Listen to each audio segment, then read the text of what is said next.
오늘 하나님께서 우리에게 주시는 말씀은 창세기 43장 1절에서 15절까지 말씀입니다. 그 땅에 기근이 심하고 그들이 애굽에서 가져온 곡식을 다 먹음에 그 아버지가 그들에게 이르되 다시 가서 우리를 위하여 양식을 조금 사오라.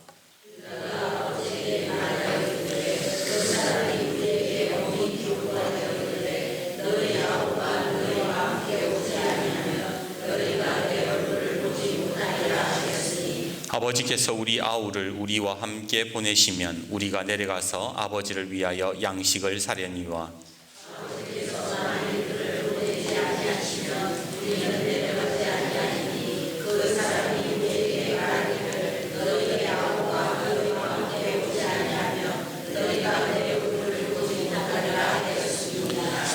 이스라엘이 이르되 너희가 어찌하여 너희에게 또 다른 아우가 있다고 그 사람에게 말하여 나를 괴롭게 하였느냐?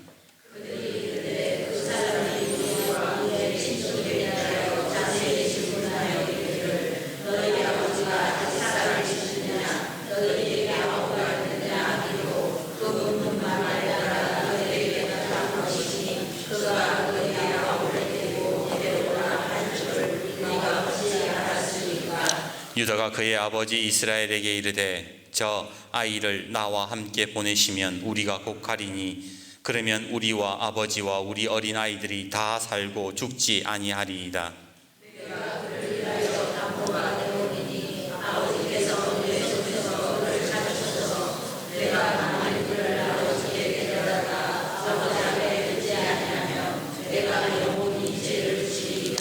우리가 지체하지 아니하였더라면 벌써 2번 갔다 왔으리이다.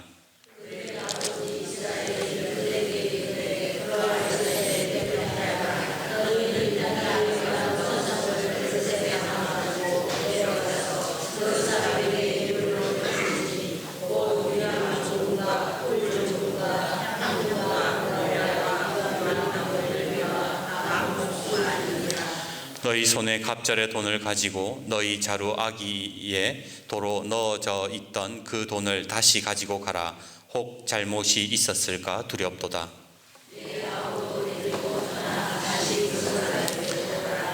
전능하신 하나님께서 그 사람 앞에서 너희에게 은혜를 베푸사 그 사람으로 너희 다른 형제와 베냐민을 돌려보내게 하시기를 원하노라. 내가 자식을 잃게 되면 이르리로다. 그 형제들이 예물을 마련하고 갑절의 돈을 자기들의 손에 가지고 베냐민을 데리고 애굽에 내려가서 요셉 앞에 서니라. 우리나라 구전으로 전해져 오는 민담 가운데에 효자 황팔도라는 이야기가 있습니다. 여러분 들어보셨어요? 효자 황팔도. 옛날 어느 마을에 성이 황이요 이름이 팔도라는 효자가 살았지요. 어머니가 어느 날 중병에 걸려서 어머니 살릴 방법을 찾기 시작했습니다. 그러던 중 도사가 와서 한다는 말이 살아있는 개의 간을 꺼내어 하루에 1개씩 100개를 먹이면 어머니 병이 낫는다 그랬던 거예요. 가난한 형편에 개 100마리를 있는 언감생심이지요. 생각할 수 없는 일이었습니다. 그런데 이 도사가 친절하게도 개를 구할 수 있는 방법도 가르쳐주네. 책 한 권을 건네면서 이 책의 비법을 따라 주문을 외우면 호랑이로 변한다는 거예요. 그래서 호랑이로 변해서 개를 잡아다가 개의 간을 꺼내면 된다 알려준 거예요. 친절하게. 그날부터 이 효자 황팔도는 책의 비법을 읽어서 주문을 외워서 호랑이가 되어 개를 잡아와서 간을 꺼내어 어머니에게 드리기 시작했습니다. 근데 정말 도사의 말대로 어머니가 차도가 있는 것 같아요.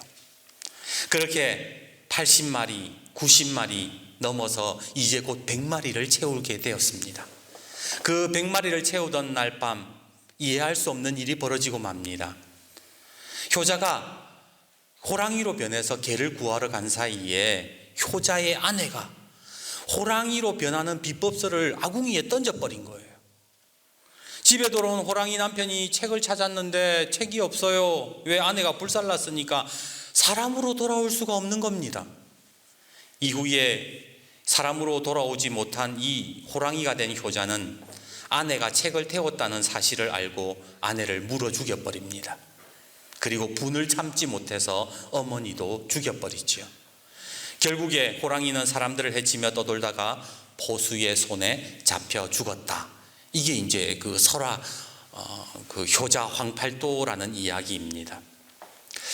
근데 제가 이걸 보면서 좀 궁금했어요. 아니, 개 한 마리만 더 잡으면 어머니 병도 낫고 더 이상 호랑이로 변하지 않아도 되잖아요. 근데 왜 이 마누라는 호랑이가 되는 비법설을 태워버렸을까?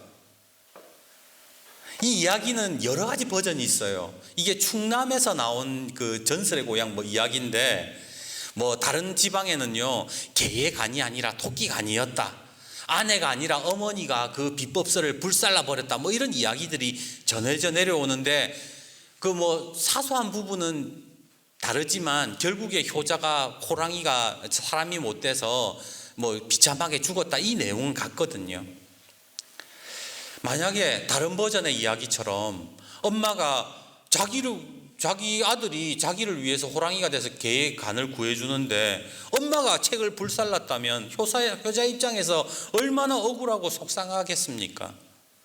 중요한 단서는 이 모르고 태웠다는 것이 아니라 아내였든지 엄마였든지 알고 그 비법설을 태웠다라는 거예요. 도대체 왜 그랬을까요? 왜 한 번만 이제 눈 질끈 감으면 한 번만 하면 사람으로 돌아올 수 있는데 왜 마지막 그 100번째에 그 책을 불태워 버렸냔 말이에요. 옛 이야기의 힘의 저자인 신동훈 교수는 이런 이야기를 합니다. 매일 개를 잡아다가 간을 꺼내는 것은 끔찍한 일입니다. 그리고 그 끔찍한 일을 할 정도로 그가 효자였던 것은 맞습니다. 그런데 왜 아내가 책을 불살라 버렸을까요? 아내가 볼 때에 효자가 개를 잡아오면 잡을수록, 호랑이로 변하면 변할수록 괴물이 되어가는 것을 보았기 때문입니다. 그러니까 피를 계속 손에 묻히고 막 입에 피 묻어 있고 이 살생을 막 즐기고 이러다 보니까 어느 순간부터 그게 즐거워졌던 거예요, 효자는. 그리고 점점 포악해지고 정말로 호랑이처럼 변하는 그 모습을 견디다 못해서 아내는 책을 아궁이에 불살라 버렸던 겁니다. 재미있는 사실은 성경에도요, 이런 집착으로 인해서 괴물이 되는 사람들의 이야기가 나옵니다. 이스라엘의 초대 왕 사울이 대표적인 예지요. 사울이 처음에는 어떤 사람이었어요? 엄청 겸손한 사람이었어요. 한때 하나님의 영에 사로잡혀서 예언을 할 정도로 믿음이 충만한 사람이었어요. 하지만 그가 다윗을 만나고 다윗에게 집착하고 권력에 집착하면서부터 어떻게 변합니까? 괴물로 변하기 시작하는 거예요. 시기심에 사로잡혀서 오직 다윗을 죽이는 일에만 온 힘을 쏟아붓다가 비참한 결과를 맞이하게 됩니다. 사울뿐입니까? 지혜롭다고 말하던 그 지혜롭다던 솔로몬도 왕국의 번영에만 집착하다 보니 결국 이스라엘의 분열을 낳게 되었고, 유대왕 헤롯은 예수님 죽이려고 거기에 자기 권력을 유지하려고 집착하다가 영아 학살, 2살 밑으로 사내 아이들을 다 죽여버리는 그런 괴물이 되고 말았던 겁니다. 비단 권력 유지만이 사람을 괴물로 만들지는 않습니다. 1977년 부산에 이런 일이 있었대요. 평생 남편 없이 4남매를 키운 여성이 있었습니다. 안타깝게도 말년에 병을 얻어서 시한부 인생이 되었대요. 임종을 앞두고 4남매를 불러서 말합니다. 내 평생 다이아 반지 한번 껴보지 못하고 죽는 게 원통하구나. 죽기 전에 내 손에 다이아 반지 하나만 좀 끼워다오. 어머니 마지막 소원이라는데 자식된 도리로서 어떻게 모른 체 하겠습니까? 조금씩 이 네 사남매가 돈을 모아서 다이아 반지를 사드리자 의견을 모았습니다. 근데 그때 맏며느리가 이런 제안을 해요. 우리 옆집 아주머니가 다이아 반지를 얼마 전에 하나 샀는데 그거 빌려다가 어머니 손에 끼워드리고 어머니 돌아가신 다음에 손가락에서 빼면 되잖아. 굳이 다이아 살 거 뭐 있어? 들어보니까 좋은 생각이거든요. 그래서 이 사남매가 다이아 반지를 빌려다가 어머니한테 가가지고 어머니 다이아 반지 샀어요 그러면서 끼워주니까 어머니가 너무 좋아하는 거예요. 다이아 반지 사면 보증서 있잖아. 보증서를 몇 번이나 쳐다보고 반지를 불빛에 몇 번이나 막 비추어 보고 너무 좋아하는데 어머니가 그러는 거예요. 물 좀 가지고 오너라. 그래가지고 물을 갖다 주니까 갑자기 반지를 입에 털어놓고는 물하고 꿀꺽 삭혀버렸대요. 그러면서 한다는 말이 니들이 선물한 반지 애미가 극락까지 가지고 가겠다. 고맙다. 그랬다는 거예요. 그리고 그 다음날 돌아가셨대. 난리가 났지요. 반지 이거 어떻게 빌린 건데. 이러지도 저러지도 못하는데 아들 하나가 그러는 거예요. 엄마 죽었으니까 엄마 배 갈라가지고 반지 꺼내. 딸들이 난리가 났어요. 무슨 짓이냐. 어머니를 2번 죽이는 짓을 하고 그게 무슨 자식이냐. 반대를 하고 한바탕 싸움이 벌어졌어요. 그래서 결국 합의를 본 게 뭐냐면 어머니 시신 화장해서 잿더미 속에서 다이아 반지 꺼내자 그랬다는 거예요. 근데 화장을 하고 나니 반지가 불에 다 손상이 되어가지고 돌려줄 수가 없게 돼버린 거예요. 뉴스에 난 거래요. 참 서글프지 않습니까? 그 다이아 반지 그게 뭐라고. 죽어서도 내가 그 반지는 가져가겠다고 집착하는 엄마나 엄마를 배를 가르자고 말하는 자식이나 이 모든 것이요 집착하는 것에서 일어나더라는 거예요. 권력을 집착하니까 괴물이 되고요. 이 시대에 물질에 집착하고 명예에 집착하고 돈에 집착하고 그러면 다 괴물이 되는 거예요. 인간답게 살지 못하게 되더라는 겁니다. 오늘 본문에 우리가 야곱이라는 사람을 만나잖아요. 야곱도요 이름을 보면 평생 집착하고 살았던 사람인 거예요. 그가 제일 먼저 집착했던 게 뭐예요? 장자권이었어요. 자기가 둘째로 태어났으니까 그 장자권을 차지하기 위해서 아버지 속이고 팔에 털 붙이고 난리도 아니었잖아요. 형한테 막 거짓말하고 팥죽에 팔고 막 그래가지고 그 장자권을 집착하면서 얻은 게 뭐예요? 평생 도망자로 살고 떠돌이로 사는 인생을 살게 됐다는 거예요. 야곱의 집착은 장자권 하나로 끝나지 않았어요. 그는 가지고자 하는 그 소유에 대한 집착이 엄청 심했습니다.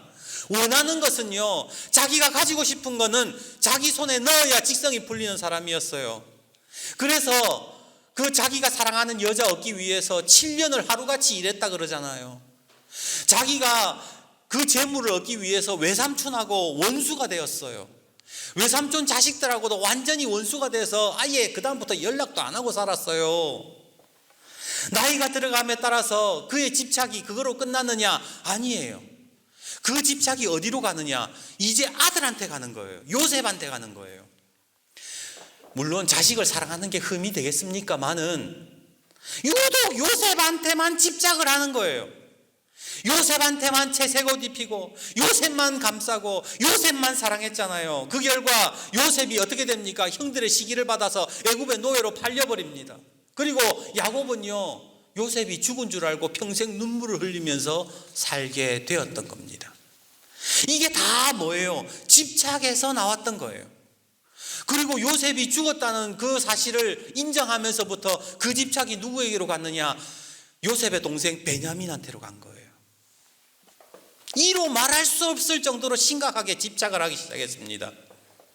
그런데 여러분, 만약 여러분이 지금 이야기를 들으면서 만약 요셉의 인생에 조금만 그가 집착을 드러낼 수 있었다면 그 인생이 어떻게 되었을까 한번 생각해 보신 적이 있습니까?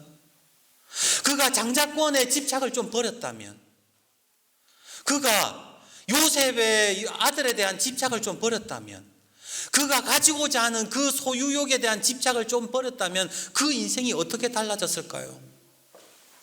자, 이렇게 집착하는 야곱의 인생 속에서 오늘 6절 말씀을 한번 보시기 바랍니다. 6절입니다. 이스라엘이 이르되, 이스라엘이 야곱이지요. 이스라엘이 이르되 너희가 어찌하여 너희에게 또 다른 아우가 있다고 그 사람에게 말하여 나를 괴롭게 하느냐. 지금 야곱이 원망하는 것처럼 보이잖아요. 이게 어떤 상황인가를 설명을 드리자면, 야곱이 살던 땅에 엄청난 기근이 닥쳤습니다. 그래서 야곱이요, 그 아들들한테 야, 너네들 저 애굽에 가서 식량 좀 구해 오너라. 그래서 애굽에 가서 아들들이 애굽의 총리를 만났거든요. 근데 총리가 좀 이상한 거예요. 다른 사람들한테는 뭐 얼마 필요하냐 그래가지고 얼마까지 갚아라 그러면서 음식을, 식량을 잘 빌려주는데, 자기들한테만 뭔가 유독 대하는 태도가 다른 거예요. 너희들 간첩 아니야? 막 그랬다가 갑자기 아버지 잘 계시냐? 안부를 물어보고 예, 아버지 잘 계시는데요. 그러니까 또 그럼 한다는 말이 너희 형제 중에 온 사람이 전부냐? 그러니까 형제들이 뭐라 그래요? 아니요, 베냐민이라는 동생이 하나 있는데요. 가는 집에 놔두고 왔어요. 그렇게 대답을 했던 거예요. 그러니까 애굽 총리가 한다는 말이 뭐예요? 그러면 베냐민도 좀 데리고 오너라 그랬던 거죠. 문제는 지금 이 형제들은 이 요셉이 애굽의 총리가 되었다라는 것은 꿈에도 꾸지 못했던 상황인 거예요. 그러니까 그게 이상한 거예요. 이상하기만 한 거지. 그러면서 이 애굽의 총리가 시므온을 인질로 잡아요. 너희들 동생 데리고 올 때까지 시므온은 인질이다. 동생 꼭 데리고 오너라. 그래가지고 이제 식량을 받아가지고 집에 갔는데 식량이 또 뚝 떨어진 거예요. 이제 식량을 구하러 가는 상황에서 야곱이 갔다 오너라. 그러니까 이제 그 아들 유다가 그러는 거예요. 베냐민 안 데리고 오면은 안 된답니다. 그래가지고 야곱이 화가 나가지고, 안 그래도 지금 베냐민에 대한 집착이 심한데, 안 그래요? 또 베냐민을 데리고 오라 그러니까 난리가 난 거예요. 도대체 왜 베냐민이 있다 그래가지고 이런 사단을 만드냐 화를 냈던 거죠. 내가 너희들을 어떻게 믿어? 옛날에 요셉도 너희가 데리고 간다고 지켜준다고 하다가 요셉 저기 사자는 아니죠, 들짐승에게 물려 죽었잖아. 그런데 이제 베냐민도 데리고 가겠다고? 안 된다고 막 길길이 날뛰었던 거죠. 그런데요, 이렇게 아들에 대한, 베냐민에 대한 집착을 하던 야곱이 14절에 이런 대답을 합니다. 14절 한번 봅시다. 14절, 전능하신 하나님께서 그 사람 앞에서 너희에게 은혜를 베푸사 그 사람으로 너희 다른 형제와 베냐민을 돌려보내게 하시기를 원하노라. 내가 자식을 잃게 되면 이르리로다. 집착, 지금 조금 전까지는 막 죽었다가 깨어나도 안 된다, 내 눈에 흙이 들어가기 전까지는 안 된다 그러다가 갑자기 뭐예요? 내가 자식을 잃으면 이르리로다. 그렇게 얘기를 했다라는 거예요. 도대체 야곱의 심정에 무슨 변화가 있었기에 이런 말을 할 수 있었던 걸까요? 제가 좋아하는 시 중에 박영희님의 접기로 한다라는 시가 있습니다. 예전에 한 3, 4년 전에 제가 이 시를 읽어드렸던 걸로 기억해요. 제가 읽어드릴게요. 요즘 아내가 하는 것을 보면 섭섭하기도 하고 괘씸하기도 하지만 접기로 한다. 지폐도 반으로 접어야 호주머니에 넣기 편하고 다 쓴 편지도 접어야 봉투 속에 들어가 전해지듯 두 눈 딱 감기로 한다. 하찮은 종이 한 장일지라도 접어야 냇물에 띄울 수 있고 두 번을 접고 또 두 번을 더 접어야 종이 비행기는 날지 않던가. 살다 보면 이슬비도 장대비도 한순간 햇살에 배겨나지 못하는 우산 접듯 반만 접기로 한다. 반에 반만 접어보기로 한다. 나는 새도 날개를 접어야 둥지에 들지 않던가. 부부 사이가 원만해지려면 둘 중에 하나는 접어야 돼요. 부모 자식 간의 대화가 이루어지려면 부모가 접어야 돼요. 교회가 평안해지려면 목사가 접어야 돼요. 지폐도 반으로 접어야 호주머니에 들어가잖아요. 편지도 반으로 접어야 멀리 보낼 수 있대요. 종이 비행기는 2번 접고 또 2번 접어야 하늘을 난대요. 오늘 우리의 삶에 접을 수 있는 은혜가 있다면 하나님의 역사가 이루어지게 되는 겁니다. 이것을 불교에서는 비움이라고 이야기합니다. 그리고 기독교에서는 내려놓음이라고 이야기를 하지요. 불교의 비움과 기독교의 내려놓음은 비슷한 것 같지만 완전히 달라요. 불교는 집착을 버리라고 얘기하거든요. 집착 때문에 번뇌가 있는 거니까 집착을 버리면 번뇌가 사라진다. 번뇌에서 벗어나면 그때부터가 뭐예요? 성불한다라고 이야기를 하는 거예요. 근데 기독교는 버리라고 이야기를 안 해요. 왜냐하면 버려도 안 버려지는 걸 알거든요. 대신 하나님께서는 성경을 통해서 우리에게 비우라고 얘기를 하시지 않고 맡기라고 이야기를 하시는 거예요. 시편 37편 5절 내 길을 여호와께 맡기라. 베드로전서 5장 7절 너희 염려를 다 주께 맡기라. 잠언 16장 3절 너의 행사를 여호와께 맡기라. 시편 55편 22절 내 짐을 여호와께 맡기라. 맡겨라 맡겨라 맡겨라 그러는 거예요. 근데 여러분 지금까지 살아오시면서 내가 물질에 대한 집착이 있고 명예에 대한 집착이 있고 자식에 대한 집착 그런 것들이 하나님께 쉽게 맡겨지던가요? 사실 우리가 하나님께 맡긴다고 하지만 맡기지 못할 때가 너무 많아요. 이유가 뭘까요? 왜 하나님한테 맡긴다고 하면서 안 맡겨질까요? 그것은요, 우리가 맡긴다는 의미를 깊이 깨닫지 못했기 때문입니다. 흔히 우리가 은행에서 돈을 맡긴다라고 하죠. 돈을 맡긴다라는 것은 나중에 찾아올 것을 포함하는 의미예요. 그런 의미로 염려를 맡기니까 염려를 하나님 앞에 맡겼다가 어떻게 해요? 또 찾아오는 거지 뭐. 그래서 주일날에는 맡겼다가 월요일에 바로 찾잖아. 이자까지 더해가지고 염려도 찾고 두려움도 찾고 걱정도 찾고 주일날은 맡겼다가 계속 찾는 그런 반복된 생활을 우리가 하고 있지 않습니까? 그런데 성경이 말씀하는 맡긴다라는 것은 히브리 말로 골이라고 해서 굴려버린다 이런 뜻이에요. 영어 성경은 cast, 그래서 던져버린다 이런 말이에요. 즉 내가 가지고 있는 집착, 염려, 그리고 짐 모든 것들을 하나님께 굴려버리고 던져버리는 것, 그것이 맡기는 것이고 접는 것이래요. 오늘 야곱에게는 큰 상처가 있었습니다. 가장 사랑했던 요셉을 잃어버린 아픔이 있기에 베냐민에 대한 집착은 이로 말할 수가 없었어요. 금이야 오기야 키웠을 거예요. 한 끼 식량도 아쉬운 상황에 베냐민이 가서 쌀을 좀 더 가져오면 좋을 텐데 베냐민만큼은 보내지 않는 거예요. 그럼에도 불구하고 오늘 야곱이 하나님 앞에서 베냐민에 대한 집착을 내려놓기 시작하는 거예요. 하나님께서 내가 아들을 잃으면 잃을 것이다 라고 한번 접는 거예요. 하나님 앞에서 접은 거예요. 오늘 우리가 이 야곱의 모습을 통해서 우리가 배워야 될 신앙의 자세가 뭐냐? 내가 지금 집착하고 있는 것들을 접을 수 있어야 된다라는 겁니다. 한 번 접고 두 번 접고 총 4번을 접어야 비행기가 난다 그러잖아요, 시인이.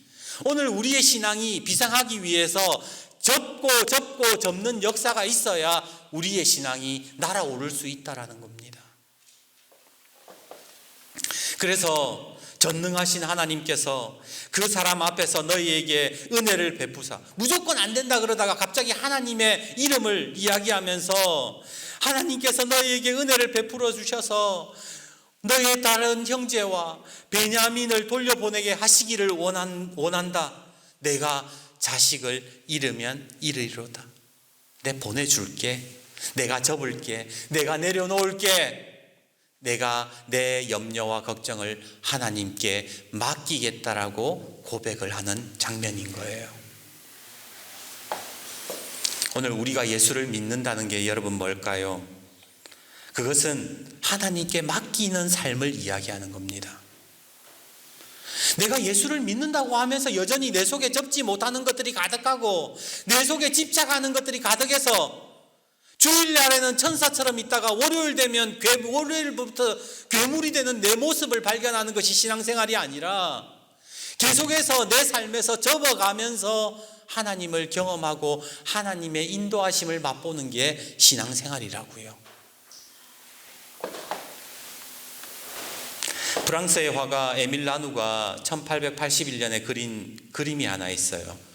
이 그림이 돕는 손이라는 그림인데 그림이 이렇게 생겼어요. 바다 평평한 바다 위에 할아버지하고 손녀가 노를 젓고 있어요.